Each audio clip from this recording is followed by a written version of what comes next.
Hello everyone, তো তোমরা সবাই কেমন আছো কমেন্টে বলো। আর আজকে আমি আবার চলে এসেছি ছোট্ট একটা মিনি ব্লগ নিয়ে। দেখছো আর এদিকে আমার কত বড় বড় দাড়ি হয়ে গেছে, আর এদিকে বুনু দেখছো এখন কাজ। এতে যে কুমড়ো শাকটা হয়েছে, তো সেই জন্য মা আজকে আবার এগুলো পুস্ত করবে। তো আমি ডগাগুলো ভালো করে কেটে নিচ্ছি। এগুলো দেখছো আমি এখন কাটতে শুরু করে দিয়েছি, আর আমি চান টান করে রেডি হয়ে গেছি, পরিষ্কার করে কেটে নিচ্ছি। দেখছো বুনু এখন উনুনটা একটু ঠিক করে দিয়েছে, আর এদিকে আমার সবজি কাটা কমপ্লিট হয়ে গেছে। তো মা এসে রান্না করবে, আর এদিকে মা এখন পোস্ত বাটা শুরু করে দিয়েছে। আর তারপরে এটা আমি একটু ভালো করে নেড়ে দিচ্ছি। আর এদিকে আমাদের পোস্ত এখন কমপ্লিট হয়ে গেছে। তো এরপর আমার মা এখন বড়াটা মাখাবে। আর এদিকে আমাদের পোস্ত রান্না হয়ে গেছে। আমার মা এখন গরম তেলে বড়াগুলোকে হালকা হালকা করে ভেজে নিচ্ছে। তো আমি একটু ভালো করে উল্টো পাল্টা করে দিচ্ছি।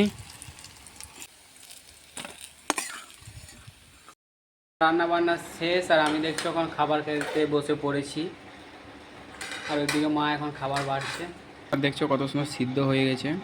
ভাত খাওয়া শেষ হয়ে গেছে আমার, দেখছো। আর এই খাড়িগুলোকে এখন খেয়ে নেবো তাড়াতাড়ি। তো চলো ভাই, টাটা।